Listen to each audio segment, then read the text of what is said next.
kamera yangu nge. So nesa angalia hapa.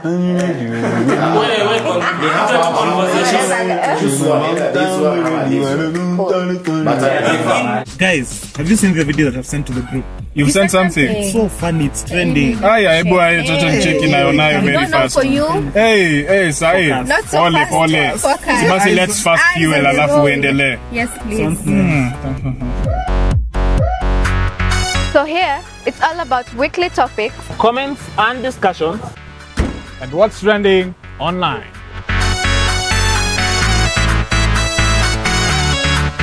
This is also where you get to love, Laugh And learn. You guys are ready for the Pitstop? Yep. get it.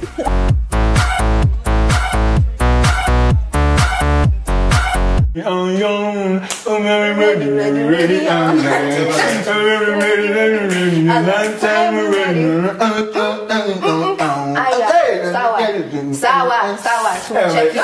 Tumecheki.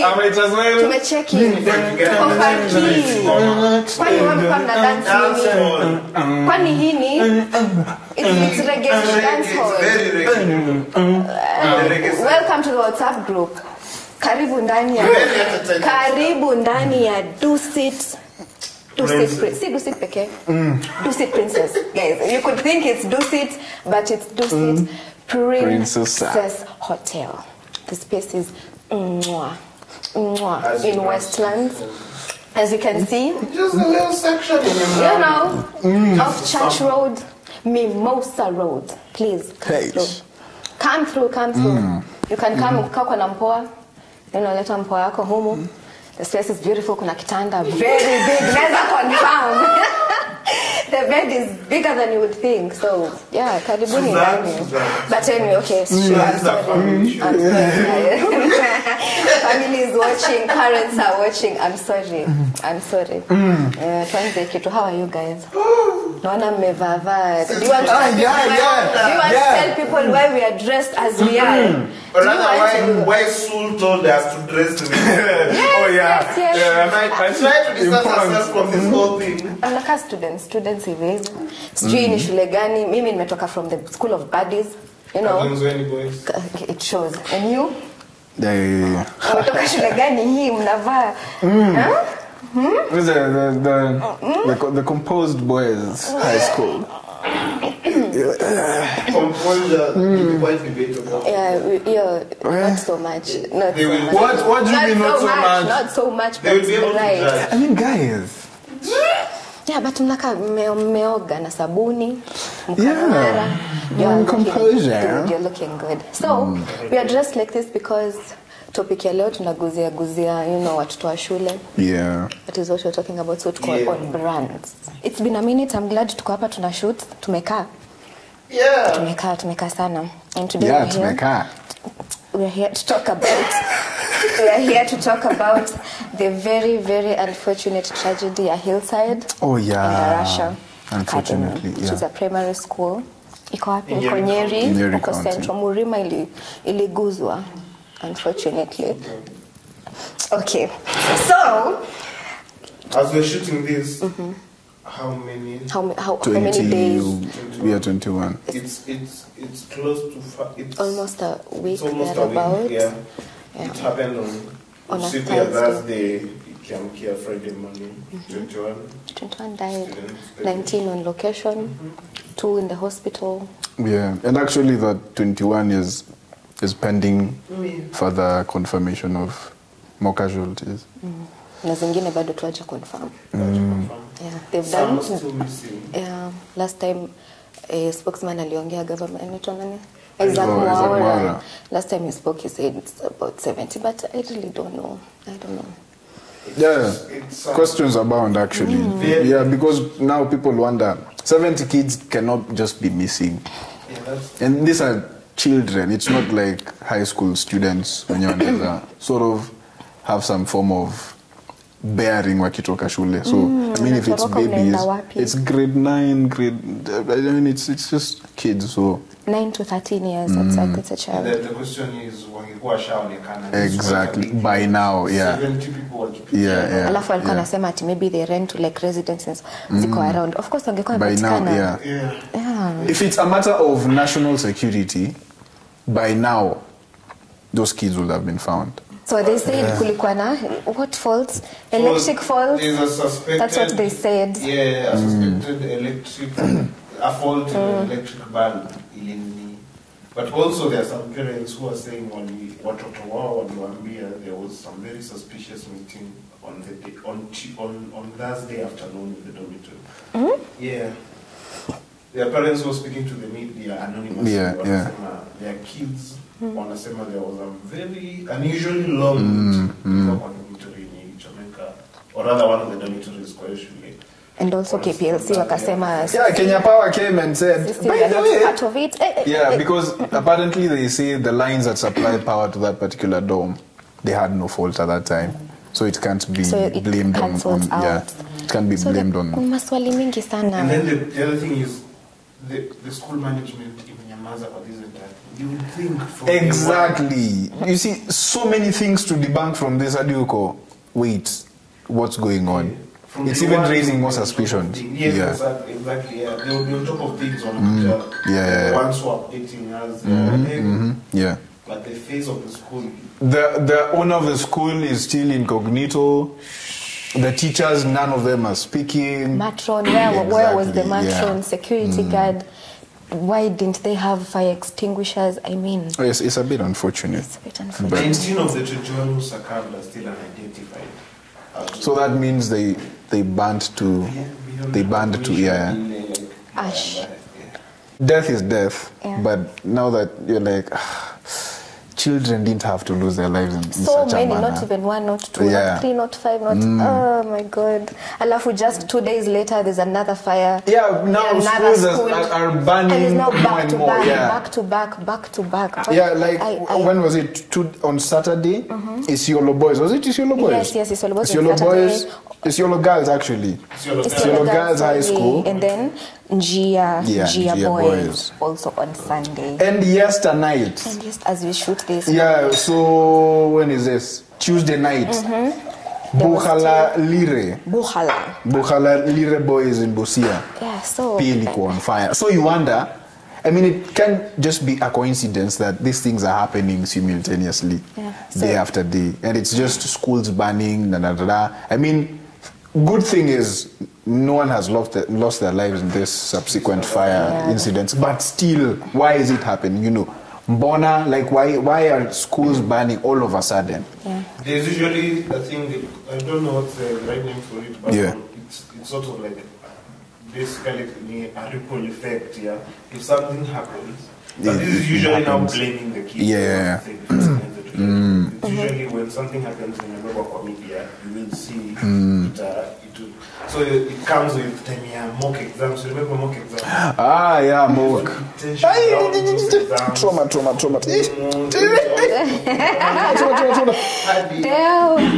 PTSD. Trauma.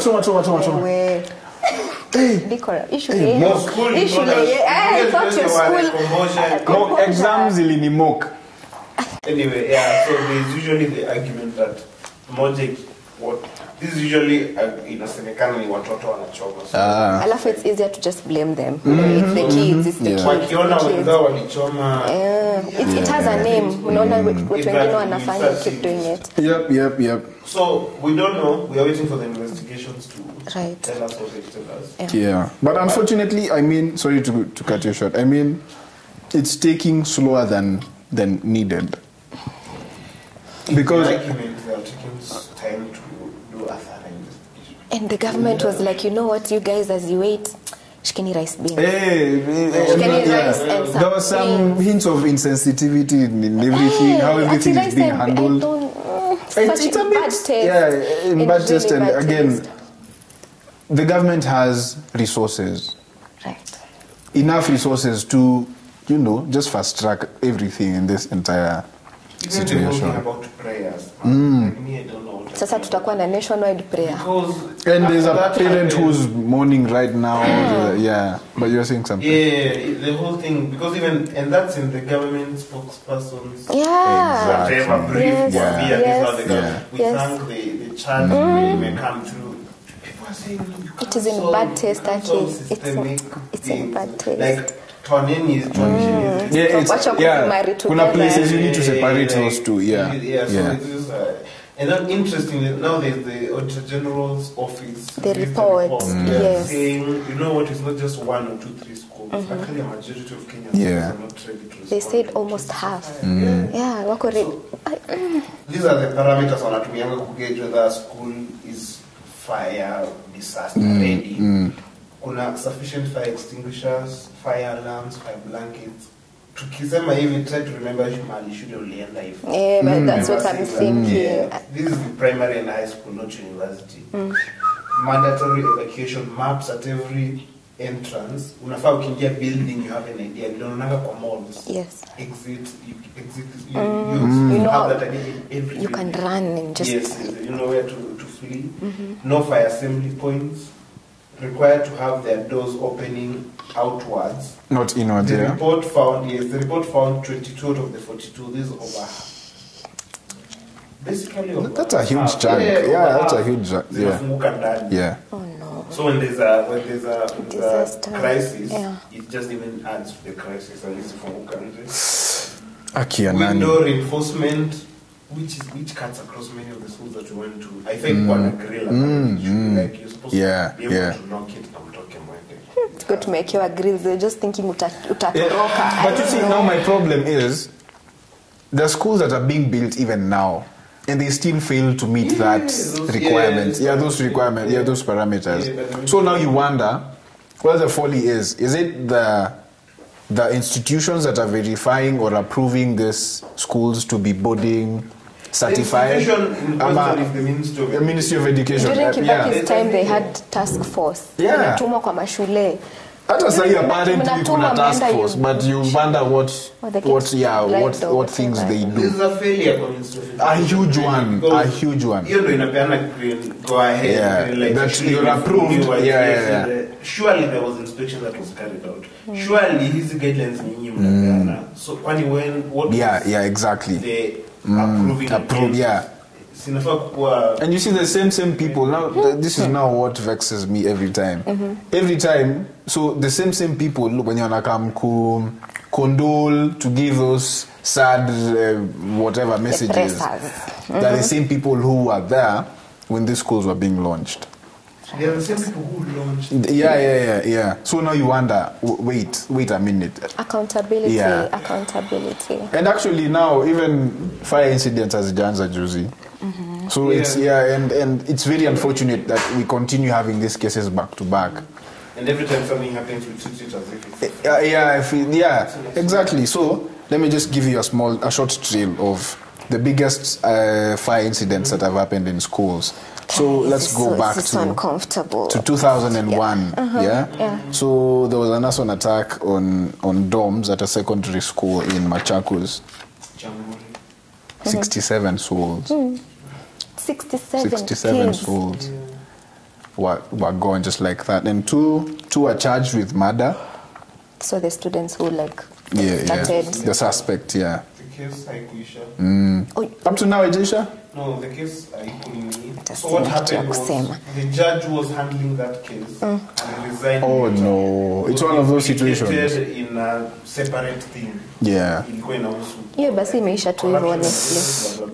And then it was dropped it was terminated in 2006. Yes. I remember seeing that. So there are some people who are still scot-free. So the new judge who came to handle the case, Ali Maliza, because the judge who was handling, there was a term they used. He was it was a mistrial. That's what the judge said. If anything, but that's how. But even at that, it's very hard. I remember there's a time the CJ was giving a theory of how cases are handled. So there's a time there was a huge backlog of cases. So she was trying to explain many judges were resign ama wamepostiwa to other duties. And so when a new judge comes in, it's very hard for them to it's very hard, because it's only one judge who knows how the case was. And to that point, rice and beans. You know what the government did with this one? In 2016, it released cash to the bereaved families. Each got around 850 Gs for their dead baby, like for their dead kid. To compensate, Yeah. just 800. Hiyo yote Oh, unatumia God. kwa mazishi. You know. And then it's like what? The fire incident happened in 2001. So these are 18 years later. Ndio unapewa compensation ya 800,000. 800K. But My goodness. I mean, why are you reducing human life to just 800? Rice and beans and some 800. Yeah, 800,000. there should be a memorial somewhere. Anyway, there's a huge folly somewhere. Anyway, we are still on the trail, yeah? So from 2001, fast forward to 2016. So there's a girls' school in Kibera, and I think this case, the suspect, Bado, the case is still ongoing. Which one? Like, what is the school? No, Kibra, it's just a school in Kibra, Yeah, so 9 souls were dead. And I think the case is still ongoing. No. Yeah, the case is still ongoing because at the time, the suspect wasn't fit for trial because she was a minor. But later on, when she was of age, she went for trial. And I think Ali sent you to jail. I'm not sure. Okay, it's fine. Yeah. We need to talk about safety standards in school. What safety standards should be erected in these institutions, though, to just avoid future incidences like this? Yeah. How the dormitory is looking. Yeah. What do you think? I just tend to think of places nimekuwa boarding 2 years. Sikuwa boarding primary. No, like my parents. Lucky are those. Yeah, mimi sikuwa. 2 years niliingia boarding Form 1, Form 2. Yeah. That was it. But from my experience, the dorms are too crowded. That's juu ulikuwa na game. I think mwenye alikuwa amenifuata alikuwa tu hapa. We could talk, piga story usiku before tulale. There's no safe distance. Tuko too squeezed. Wengi pia kwa place moja. Yeah, that's all I remember from the dormitories. Alafu na dirisha ilikuwa I think side moja peke yake. Na iko na hizo vitu tunasema. Iko na grill. So even if thinking about it, kwa nafaa kupitia wapi? You know. Na pia kwa Endarasha walikuwa nasema the beds were too close. So wood to wood moto ina prepare sana. Yeah. So I think punguza watu kwa dorms, less people, if possible the cubicles are better, like zenye ziko segmented vizuri ndo mko less. Mko like 6 people. In 2 small, it would help. Na mwachane na triple decker. I heard there are schools that have triple deckers.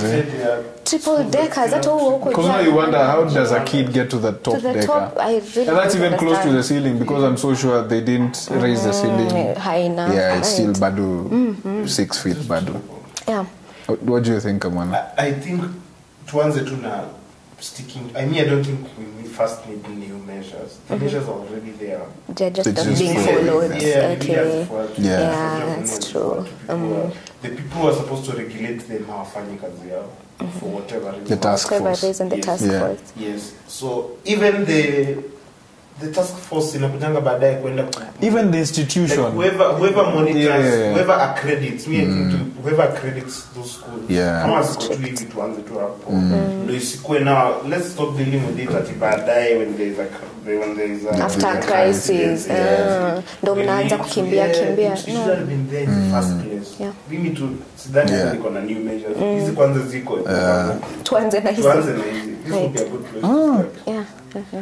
I think kwanza huyu is a victim of a primary boarding. Oh yeah, because I went to boarding at class. I started boarding in class 5. In class 5 all the way till Form 4. 8, Form 1, Form 2. Yeah. So basically that's like 80% of my education life has been in boarding. But I'd say people should just stop greedy ado.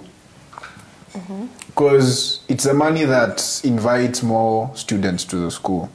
Oh, so you want like capacity to be more... Yeah, because now people want money and they don't have, sort of a plan to accommodate all these kids in a very well organized way.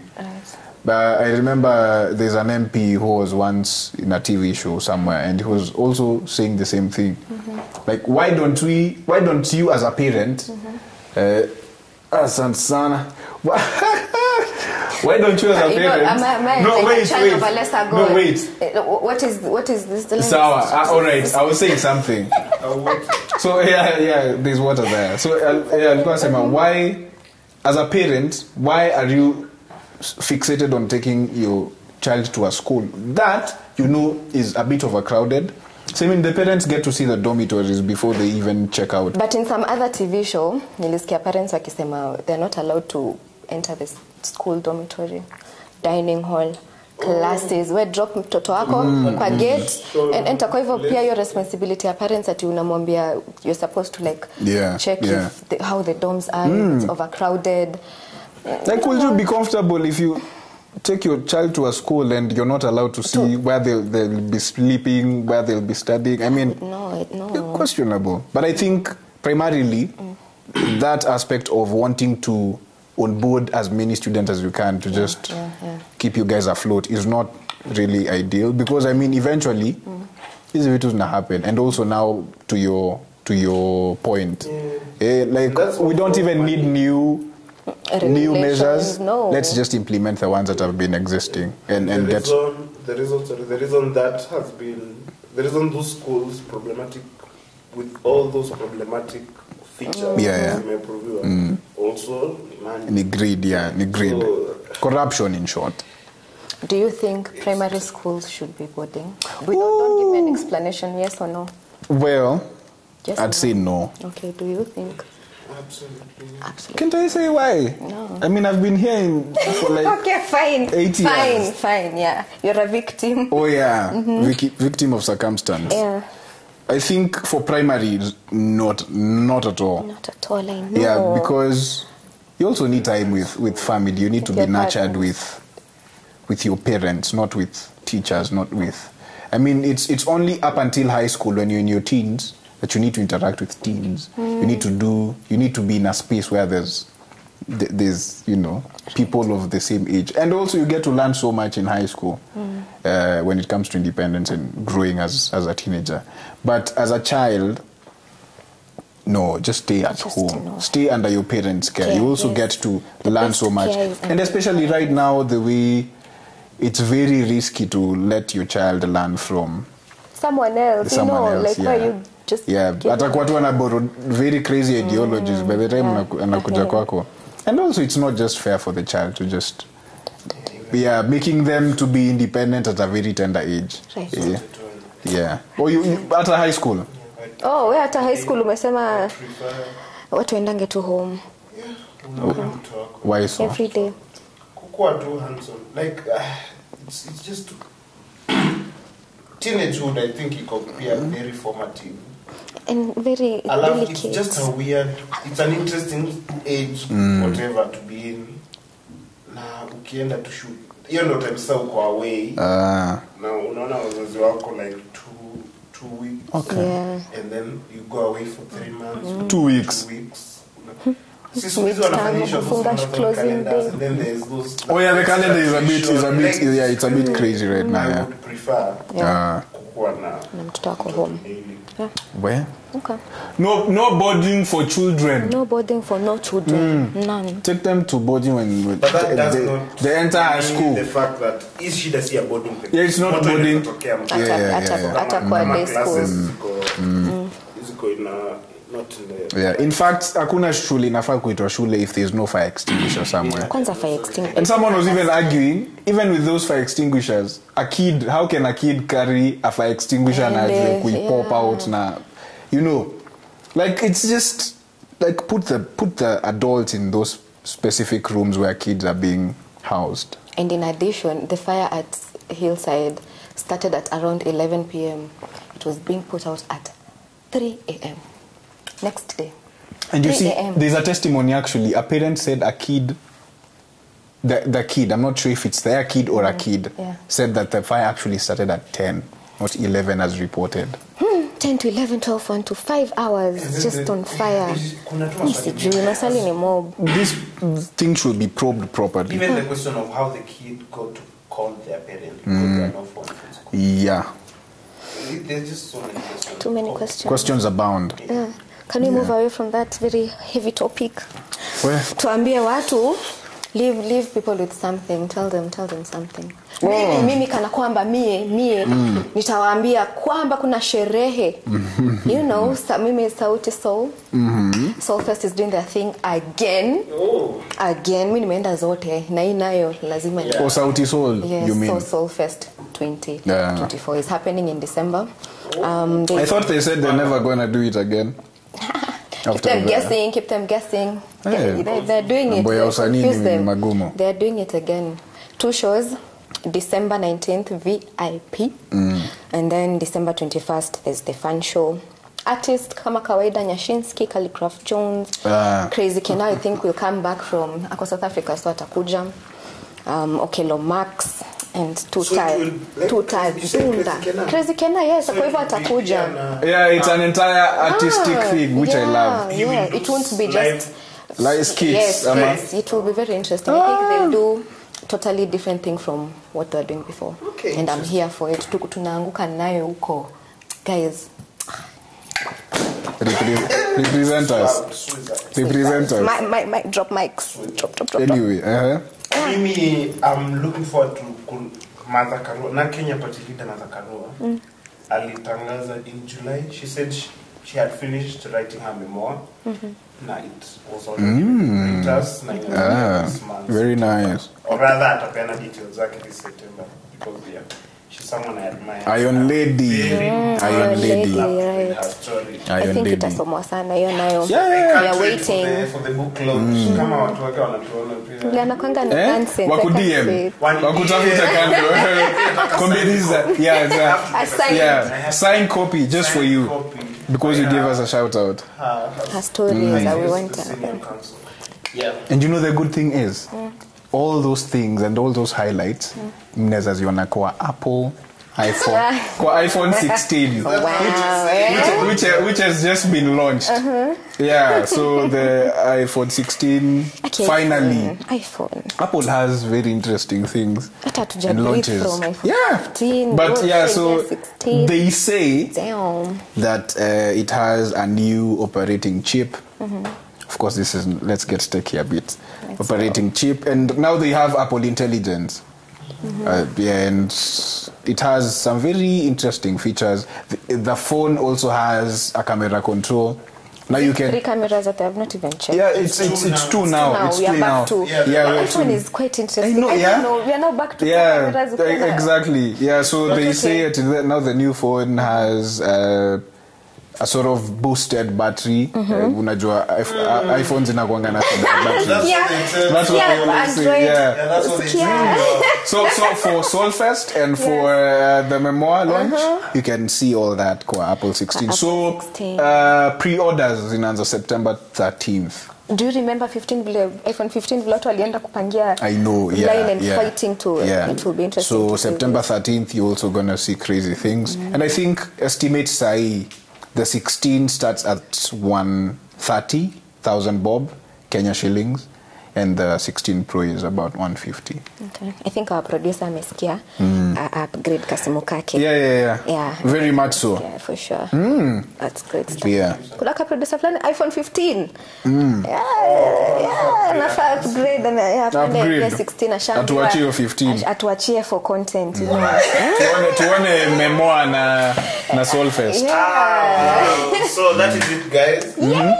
High school students.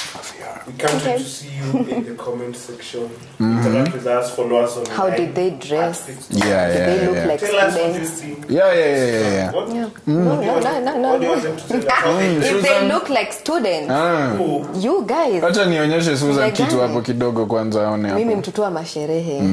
Juu tuko Dusi Princessa. You know.